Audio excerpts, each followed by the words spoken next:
Welcome back to The Explainer. If you were hanging out with us for our last session covering episode 17 of our source material, you might remember we looked at the mind as a bounded coherence volume, basically a living architecture of memory, attention, and recovery. Well, today, in our explainer covering episode 18 of Foundations of General Emergence Mechanics, we are taking a massive leap. We're zooming out from the bounded mind into the vast, distributed architecture of networks. Get ready, because we're going to completely change how you look at the systems all around you, and even the ones inside your own head. Let's start with a philosophical zoom out, building this step by step. Down at the absolute smallest scale, a molecule routes curvature. Zoom out a bit, and a macromolecule folds motion. Keep going. A cell shields gradients. Then a mind binds coherence across time. And finally, step 5, the massive scale we're exploring today, a network distributes persistence across many paths. Let's see exactly how this builds our core definition. And here is that core takeaway. A network is a persistence architecture for flow. Now, we usually think of a network as just a bunch of dots connected by lines, right? Like a map of cities or a static wiring diagram. But honestly, that's a dead view. A true network is incredibly dynamic. It's built for movement, communication, and exchange. Think about what's actually moving through these networks. Signals, fluids, vehicles, nutrients, energy, goods, even abstract things like attention, information, and social trust. The whole point is that a network survives or persists when those flows remain coherent, even when the system gets knocked around or disturbed. This brings us to a really powerful maxim in GEM. The true network is revealed under load. Think about a city's road network for a second. When traffic is light, say at 3 a.m., practically any road system looks perfectly healthy. Cars breeze through, junctions clear instantly, delays are practically zero. But the system hasn't actually been stress tested.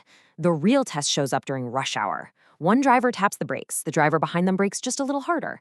A sudden lane change creates this wave of compression. Under load, all those small, localized disturbances couple together. Local friction suddenly becomes shared friction. And eventually, that shared friction turns into a full-blown traffic jam. In GEM language, we define congestion beautifully as stored flow curvature. Think about it. The physical road hasn't gone anywhere. The cars still have perfectly good engines. The drivers definitely still want to get home. But the network itself has entered a bad flow basin. The movement just can't relax cleanly or smooth itself out. The congestion is quite literally storing the disturbance right there in the flow. It's why you can be stuck bumper to bumper for 20 minutes, only to finally get moving and find absolutely nothing at the front of the line. We can actually map that exact everyday traffic analogy onto a schematic equation for network cost. Now, don't let the math here intimidate you. This is really just a conceptual blueprint. This equation represents the total cost of maintaining coherent flow in a network. It teaches us 3 simple things. Flow has a cost, imbalance has a cost, and delay has a cost. If we can measure those 3 things, we can understand exactly why a network breaks down. So let's break those variables down real quick. First up is resistance or friction. Think of the rough pavement or narrow lanes physically slowing you down. Next is the imbalance cost. This is what happens when the flow coming into a junction totally mismatches the flow that's able to leave it, creating a massive bottleneck. And finally, the cost of delay, which is basically how slowly the system recovers after disruption. A network only remains coherent when this total combined cost stays below a critical threshold. If the cost exceeds the system's capacity to absorb it, that local stress turns into a global collapse. Section 1. Navigating neural pathways, from asphalt to the brain. Okay, so we've used asphalt's city grids to understand flow, but the exact same laws apply to the biology of thought, the neural networks firing inside our heads right this second. Check out the contrast here.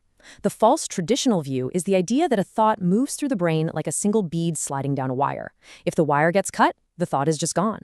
But on the flip side, we have the true GEM view. Distributed, recoverable pathways. A thought uses multiple routes. Some regions of the brain amplify signals, others inhibit them. Memory isn't just a single file stored in a single folder. It's a recoverable pattern distributed across the entire network space. If one area is damaged, the network can often compensate, reconstruct, or completely reroute the flow. Which leads us perfectly to our next core concept. Learning changes the cost landscape of future thought.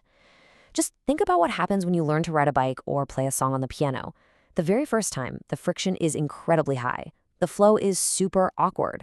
But as you repeat the action over and over, you are literally altering the resistance of your mind's pathways. A familiar idea or movement becomes so much easier to access simply because its neural route now has lower resistance.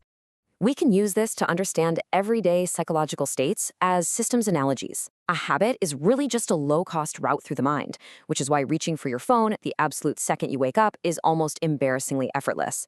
A skill is a beautifully trained flow pattern that can quickly recover even if you stumble. A belief is a stabilized network basin. And on the darker side of things, trauma or anxiety can be viewed as neural routes that have become far too easy to enter and far too hard to relax out of. Now, keep in mind, we're looking at these as GM systems analogies of flow and friction, not as clinical medical diagnoses. But man, it gives us such a powerful new lens to view human behavior. Section 2. The armor of the network, redundancy and system memory. To understand how networks survive truly catastrophic disturbances, we have to completely reframe something that most people, especially in modern business, mistakenly consider to be waste, and that is redundancy. We're so often taught that redundancy means inefficiency, but in a network, redundancy is a shield. Redundancy is stored depth. It gives flow more than one path to reach its destination. It ensures that a local failure, like a bridge washing out in a storm, remains a completely local problem rather than shutting down the entire continent. So here is the absolute crucial point. The shortest path is not always the most persistent path. A system with only one single, highly optimized route might be incredibly efficient under perfectly ideal conditions. But let's be real, the world is rarely ideal. Under disturbance, that ultra-efficient, single-path system is terrifyingly fragile. Efficiency without depth inevitably becomes fragility. This concept applies literally everywhere. Let's rapid fire through some universal examples. Alternate roads protect a city from a single massive accident. Inside your body, collateral circulation protects your tissues from a partial blood flow obstruction. Distributed memory protects your cognition. Diverse biological ecosystems protect the flow of nutrients and energy against disease or crazy climate shifts. In business, having multiple suppliers protects supply chains from a global shock. And in human societies, social trust gives communication more than one route to succeed when misunderstandings inevitably happen. Multiple pathways are what protect against global collapse. But what actually happens when a network does experience a major shock? Well, that brings us to hysteresis. Hysteresis simply means that the path into a state is not the same as the path out of it. We see this all the time, right? A massive traffic jam can continue to snarl a highway for hours, long after the original fender bender has been totally cleared away. Scientists actually call these phantom traffic jams. A financial market panic can persist for months after the first economic shock is resolved, or an institution can remain incredibly rigid and paranoid long after a crisis is over. So why does that happen?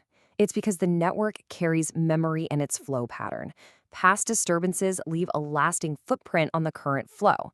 The system practically remembers the trauma, and its routing changes because of it. The congestion, the fear, the friction, it stays trapped right there in the network architecture for a time. Section 3. The resilient network triad, balancing forces.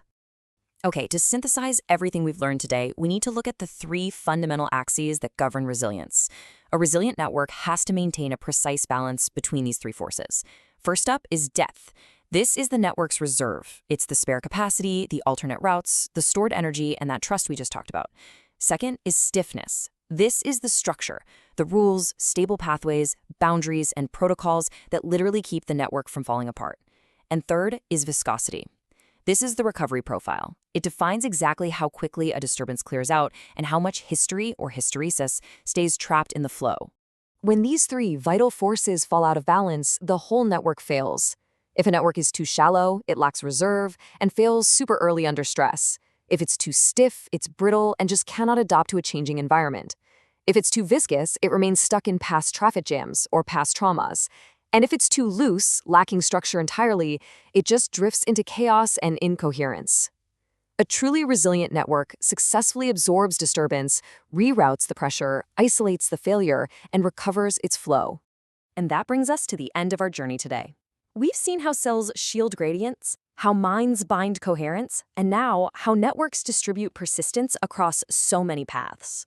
A network survives only when its flow can continue without tearing the system apart.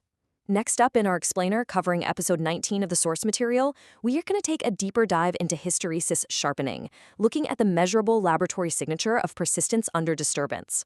You absolutely won't want to miss how we quantify these network memories. But before we go, I want to leave you with this provocative final thought, which I think perfectly encapsulates the GEM philosophy. Look at the network of relationships, roads, or habits in your own life, and ask yourself, Is a network defined by its connections, or by what happens when those connections are disturbed? Thank you so much for joining me for this explainer. Keep learning, keep questioning, and I will see you in the next one.